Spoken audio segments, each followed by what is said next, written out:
اعوذ باللہ من الشیطان اللعین الرجیم بسم اللہ الرحمن الرحیم اللہم صلی علی محمد وآل محمد وعجل فرج آل محمد۔ محترم ناظرین، السلام علیکم ورحمۃ اللہ وبرکاتہ۔ پیغمبر گرامی اسلام صلی اللہ علیہ وآلہ وسلم کی ذات والا صفات میں ہمارے لیے اسوہ حسنہ ہے، اور زندگی کے انفرادی اور اجتماعی احکام، ہمارے زندگی گزارنے کے معاشرتی رویے اور حقوق کا تعلق جہاں تک، چاہے وہ انفرادی حقوق ہیں یا وہ معاشرتی حقوق ہیں، ان سب کو اگر ہم نے سیکھنا ہے اور رہنمائی لینی ہے تو قرآن کریم اور اس کے بعد پیغمبر خاتم صلی اللہ علیہ وآلہ وسلم کی ذات والا صفات اور معصومین علیہ السلام کی زندگی سے رہنمائی لینی ہے۔ پیغمبر خاتم صلی اللہ علیہ وآلہ وسلم سے حضرت ابی ذر ایک روایت نقل فرماتے ہیں، اور اس روایت میں حضرت ابی ذر فرماتے ہیں کہ پیغمبر نے مجھے نصیحت فرمائی، وصیت فرمائی اور نصیحت فرمائی کہ زندگی میں ان 7 چیزوں کا خیال کروں،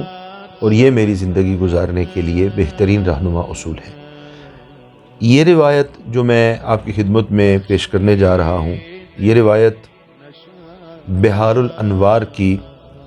جلد نمبر 74 میں موجود ہے، کتاب الروضہ، ابواب المواعظ والحکم، چوتھا باب ہے ما اوصى به رسول اللہ صلی اللہ علیہ وآلہ وسلم الی ابی ذر رحمہ اللہ۔ یہ باب متعلق ہے ان وصیتوں کے کہ جو پیغمبر خاتم صلی اللہ علیہ وآلہ وسلم نے حضرت ابو ذر کو کی ہیں۔ روایت کچھ زیادہ تفصیلی اور لمبی روایت نہیں ہے، لیکن مطالب انتہائی بلند و بالا مطالب ہیں۔ ظاہر ہے پیغمبر خاتم صلی اللہ علیہ وآلہ وسلم سے منقول مطالب ہیں، اور انسان کی زندگی کا اس سے بہترین راستہ اور کیا ہو سکتا ہے کہ وہ اپنی زندگی گزارنے کے لیے سیرت محمد صلی اللہ علیہ وآلہ وسلم اور آل محمد علیہ السلام کو اپنے لیے مشعل راہ قرار دیں۔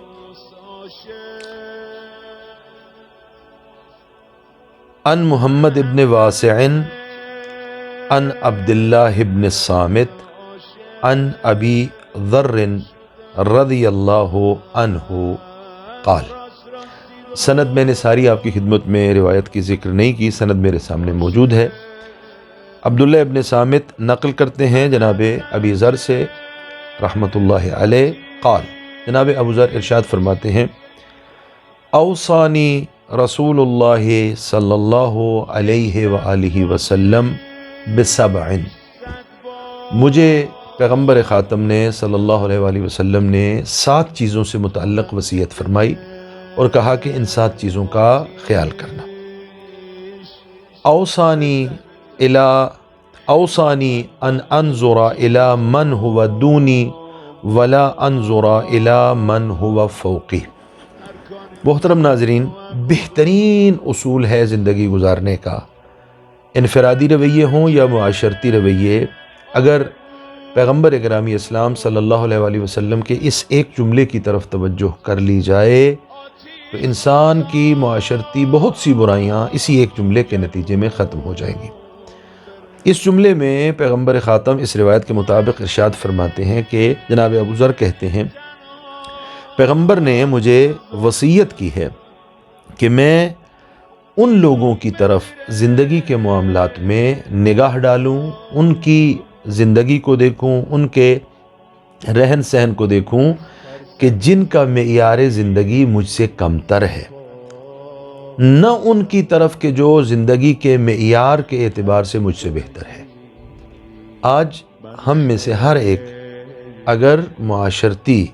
رویوں میں اس رویے کا خیال کرے کہ جو اللہ نے مجھے عطا فرمایا، مجھ سے کمتر معیار زندگی والے بہت سے ایسے افراد ہیں جن کے پاس یہ چیزیں بھی نہیں ہیں جو میرے پاس ہیں، اگر یہ رویہ اپنا لیں تو زندگی میں آسانی آ جائے گی، زندگی میں سکون آ جائے گا، زندگی میں انسان پریشانیوں سے بچ جائے گا۔ لیکن اگر انسان ہمیشہ اس کوشش میں رہے کہ وہ ان کے معیار زندگی کو دیکھے کہ جو دنیاوی معیار زندگی میں اس سے بہت بہتر ہے، تو اس کی زندگی میں کبھی سکون نہیں آئے گا اور یہ ہمیشہ پریشان رہے گا۔ یہ پہلی چیز جو پیغمبر خاتم اس روایت میں جناب ابو ذر کو فرما رہے ہیں۔ وَأَوْصَانِي بِحُبِّ الْمَسَاكِينِ، دوسری چیز جو پیغمبر خاتم ارشاد فرماتے ہیں کہ پیغمبر نے، جناب ابو ذر کہہ رہے ہیں کہ پیغمبر نے مجھے وصیت فرمائی کہ میں مسکینوں سے محبت کروں۔ عام طور پہ جو مسکین ہوتا ہے اس کو قابل اعتنا نہیں سمجھا جاتا، اس کو اپنے آپ سے دور بھگایا جاتا ہے، اور یہ حکم جو پیغمبر ارشاد فرما رہے ہیں یہ ایک عمومی حکم ہے جو آپ کے اعزاء اور اقرباء سے متعلق نہیں ہے، یعنی کوئی بھی شخص اگر مسکین ہے تو اس کے ساتھ آپ کا رویہ اپنائیت بھرا رویہ ہونا چاہیے، نہ یہ کہ آپ اس کو اپنے آپ سے دور کریں اور آپ کے اور اس کے درمیان فاصلہ موجود ہو۔ اوصانی بحب المساکین والدنو منہم، پیغمبر نے مجھے وصیت کی ہے کہ مساکین سے محبت کرو اور مساکین کو اپنے قریب کرو، سینے سے لگاؤ، انہیں احساس اپنائیت دلاؤ۔ یہ پیغمبر نے جناب ابو ذر کو دوسری وصیت اس روایت کے مطابق فرمائی۔ وَأَوْصَانِي أَنْ أَقُولَ الْحَقَّ وَإِنْ كَانَ مُرًّا، مجھے پیغمبر نے تیسری وصیت جو فرمائی ہے وہ یہ ہے کہ میں ہمیشہ حق بات کہوں اگرچہ حق کڑوا کیوں نہ ہو۔ حق عام طور پہ لوگوں کو پسند نہیں ہوتا اور بہت سے لوگ اس وجہ سے مخالفت کرتے ہیں کہ حق گوئی سے آپ کے حق بیان کرنے سے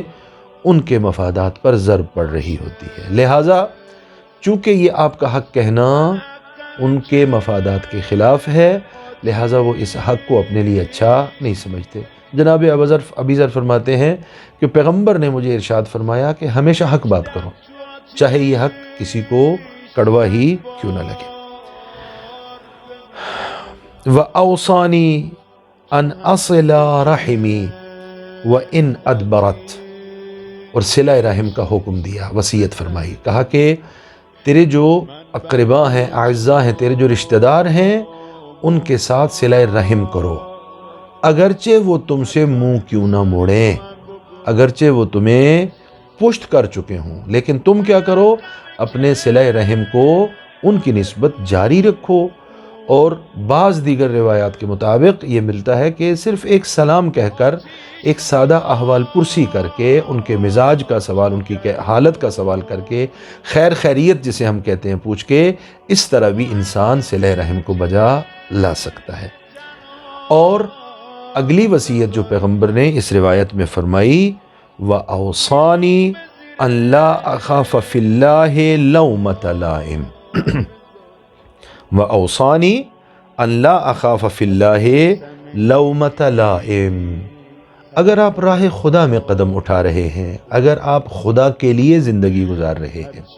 اگر آپ سمجھتے ہیں کہ آپ کے جو فیصلے ہیں وہ خدا کی خوشنودی کے لیے ہے، خدا کی رضایت کے لیے ہے، اور آپ کا خدا کے لیے قدم اٹھانا کچھ لوگوں کے لیے پسندیدہ نہیں ہے،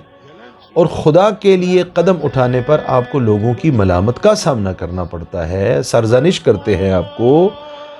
جناب ابو ذر فرماتے ہیں کہ پیغمبر نے مجھے وصیت فرمائی ہے کہ راہ خدا میں قدم اٹھاتے ہو تو پھر لوگوں کی ملامت سے پریشان ہونے کی ضرورت نہیں ہے۔